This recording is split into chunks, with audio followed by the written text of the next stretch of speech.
안녕하십니까. 사주상담가 이두호입니다. 오늘은 이두호의 유명인 사건 사고 네 번째로 1996년 1월 6일 자살한 가수 김광석 씨의 사망 당일 운세를 살펴보도록 하겠습니다. 김광석 씨는 사망했을 당시에 33살이었고요. 젊은 사람들을 중심으로 상당한 인기를 누리던 통기타 가수였습니다. 젊은 사람들 뿐만 아니라 40대, 50대 정도까지도 강검이하게 인기를 얻었고요. 예전에 송창식, 윤영주 이런 분들, 이런 통기타 가수의 계보를 잇는 아주 독보적인 그런 당대 통기타 가수였습니다. 지금도 많은 노래가 불리고 있고, 지금 여기 동판도 나와 있습니다만은 대구에 가면 김광석 거리가 있다고 합니다. 그러니까 이제는 전설로 남은 김광석 씨인데요. 살아있다면 현재 53세입니다. 20년 전에 33살의 꽃다운 나이에 자살을 하게 됐는데, 그렇다면 김광석 씨의 그 당일날 운세가 어땠는지 저와 함께 살펴보도록 하겠습니다. 자, 여기에 보시는 것이 김광석 씨의 사주가 되겠습니다. 계묘년 을축월 경호시에 태어나셨고요. 시간은 모릅니다. 이 술시라는 것은 제가 추정해서 올린 것입니다. 지금 김광석 씨가 양력으로 1964년 1월 22일생이에요. 그래서 현재 살아있다면 53세가 됩니다. 그러니까 이 천재 가수가 33살까지 활동하면서도 이렇게 많은 명곡들을 남겼는데, 지금 살아있었다면 20년 동안 또 수많은 명곡을 남겼을 테고 지금도 왕성하게 활동하고 계실 텐데, 사망한 것이 정말 안타깝습니다. 그것도 누구한테 살해당했거나 무슨 사고로 사망한 것이 아니라 자살을 했다는 것이 더욱 안타깝습니다. 그리고 지금도 그렇지만 이 김광석 씨에 대한 기사를 찾아보면 사망 당시에 자살했다는 것이 좀 석연치가 않다. 그러니까 김광석 씨가 자살할 이유가 없다 이러면서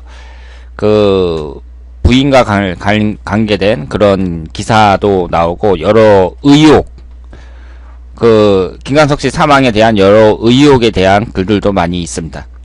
그러면 김광석 씨의 사주를 한번 보도록 하겠습니다. 이분이 계묘년 을축월 경호시에 태어나셨어요. 그러면 경호일주죠? 경호일주가, 여러분들 이런 말 들어보셨는지 모르겠는데요. 여자가 100마 뛰면 팔자가 세다, 이런 말이 있거든요. 여자가 100마 뛰면 팔자가 세다는 말이 있습니다.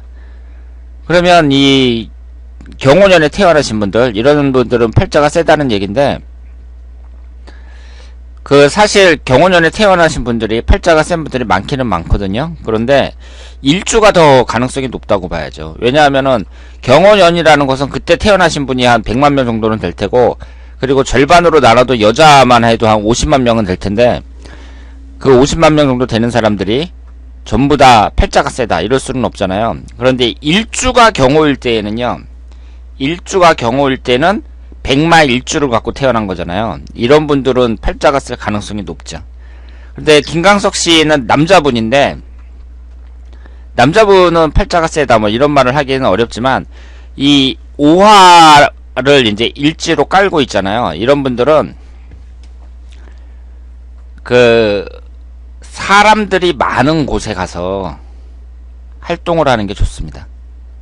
오화를 깔고 있는 사람들은요. 왜냐하면 말이라는 동물이 사람들을 태우고 다니잖아요. 사람들을 항상 태우고 다니는 동물이고, 그리고 인생 자체가 좀 피곤한 경우도 많아요. 왜냐하면 여러분들이 말이라는 동물을 동물원에서 보셨는지 모르겠지만, 말이 이렇게 누워있는 거는 잘 못 보셨을 거예요. 말은 거의 하루 종일 서 있습니다. 말이 누워있는 경우는요, 잠잘 때 몇 시간만 이렇게 옆으로 누워있는다 그래요.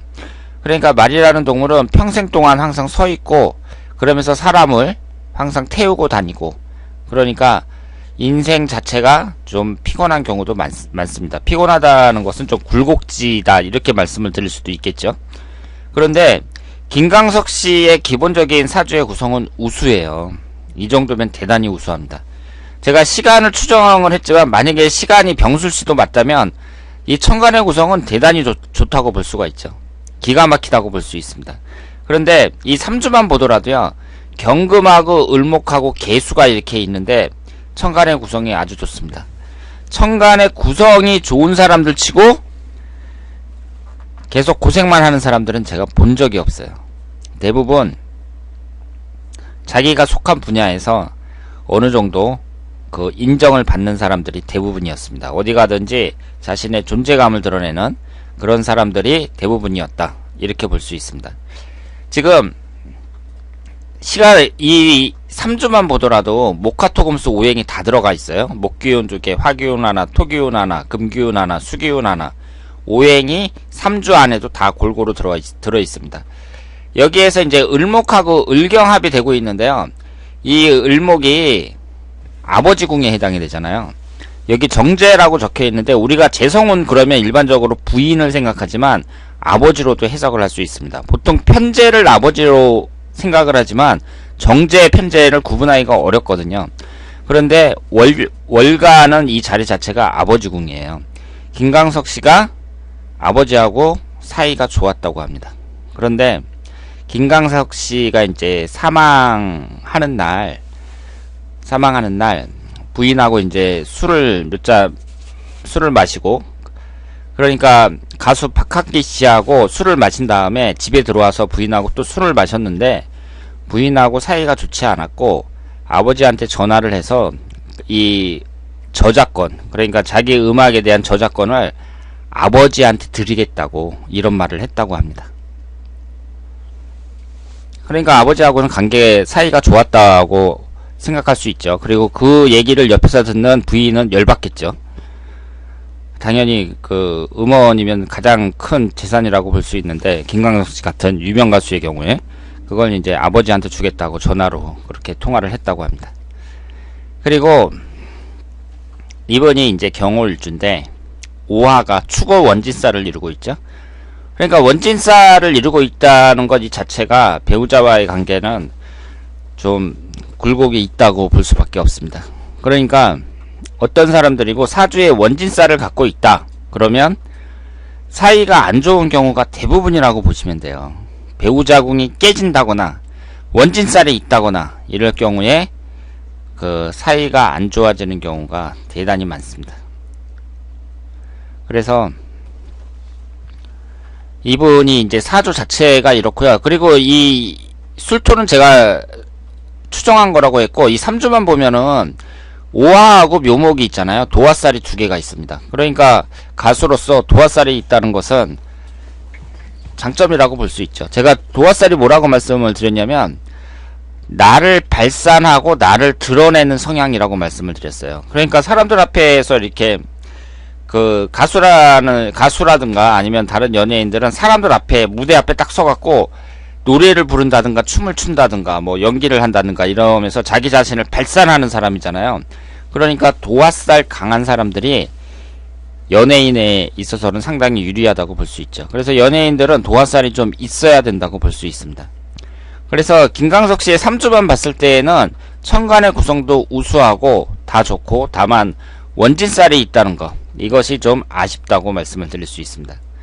그리고 이분이 1996년 1월 6일 날 자살을 하셨는데 96년이 여기 병자년으로 되어 있는데요. 1월 달이면 을해년에 해당이 됩니다. 을해년이에요.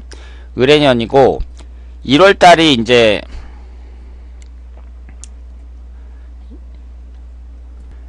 이분이 태어난 날이 절이 변한 시기에 태어나셨어요. 그래서 이 1996년 1월 6일을 보면은 이때 소환이 이제 들어오는 절이 변한 시기거든요. 그래서 월운이 이 만세력에는 기축월로 표시가 됩니다만은 기축월하고 12월달 무자월하고, 그러니까 1995년 12월달이죠. 12월달 무자월하고 기축월하고 월운이 바뀌는 그때 태어나셨어요. 그러니까 시간이 어떻게 되느냐에 따라서 기축월이 되느냐 무자월이 되느냐 이렇게 되는데요. 우리가 사주를 분석할 때에는 그 운행 흐름이라는 게 있잖아요. 칼로 딱 자르듯이 그렇게 정확하게 될 수는 없지 않겠어요? 그러니까 이렇게 절이 변한 시기에 태어난 사람들은 그 월운이 어떻게 되느냐, 그러니까 그 두 가지 월운을 다 봐야 됩니다. 이게 정확하게 안 맞는 경우가 많아요. 그러니까 하루가 넘어갈 때쯤 한 11시 반에서 12시 저녁 11시 반에서 12시 사이에 태어난 사람들도 그렇고, 이분처럼 이렇게 절입변한 시기에 태어난 사람들은 사주를 분석하는데 정확도가 좀 떨어지는 경우가 많습니다. 그런데 이분은 무자월로 봐야죠. 몇 시에 태어났는지 모르지만 무자월일 가능성이 높다고 봐야 됩니다. 지지가 좌우충으로 정확하게 깨지고 있습니다. 그러니까 월운 자체가 일단은 안 좋다고 봐야죠. 이분도 그 사망할 때 보면은 사람들이 이제 여러가지 사건 사고에 의해서 사망할 때 보면 대개 월운이든 하루 일수든 안 좋을 때가 많습니다. 그런데 이분은 대운이 있잖아요. 대운이 25살서부터 34살까지 임술대운에 속해 있고 1년운이 을해년이잖아요. 그러면 이 임술대운을 보면은 지지가 인호술로 화기운이 강하게 형성이 됩니다. 화기운이 관에 해당이 되죠. 그러니까 이분도 이 관살의 영향을 극복하지 못했다고 볼 수 있어요. 지금 이 10년 대운은 임술대운이 되면서 인호술 화국으로 화기운이 본인을 치면서 1995년 을해년은 이 해수안의 그 해수 지장간이 인간무잖아요. 그러면서 여기에 간목이 갑경충으로 그 배우자궁이 깨진다고 볼 수 있습니다. 그리고 월운은 무자월이 되면서 지지가 좌우충으로 정확하게 깨지고요. 그리고 1월 6일 같은 경우 1996년 1월 6일은 그 하루 일수가 이민월이잖아요. 이민일이잖아요. 이민일. 이때 이제 인목이 들어가면서 인호술 화국으로 또 화기운이 강해진다고 볼 수 있어요. 그러니까 사람이 사망하든가 자살하든가 뭐 이럴 경우에는 어떤 사고를 친다든가, 어저께 그 김재규 씨의 사주를 본 것처럼 그럴 경우에는 화기운이 강하게 형성이 되는데, 이 화기운은 또 화기운이지만 이것이 관살로, 나를 치는 관살로 들어올 때 내가 그 관살을 극복하지 못하면 이렇게 그 자살을 한다든가 아니면은 그 밖에 다른 사고가 나는 경우가 많다, 이렇게 말씀을 드릴 수 있습니다. 그래서 김광석 씨의 기본적인 사주의 구성은 우수하고, 그래서 우리나라의 유명한 그런 가수가 됐습니다만은, 사망했을 당시 96년 1월 6일의 운을 보면은 일단 대운도 관살이 강하게 형성이 되고, 그리고 월운은 지지가 좌우충으로 깨지고, 하루 일수도 인호술로 또 관살인 화기운이 강하게 형성이 되면서 결국은 김광석 씨가 그 관살을 극복하지 못했다, 이렇게 말씀을 드릴 수 있겠습니다. 자, 그러면 오늘 김광석 씨, 고인이 된 김광석 씨의 그 사망 당일의 운세를 살펴봤습니다. 자, 그러면 오늘은 여기서 마치겠습니다. 대단히 감사합니다.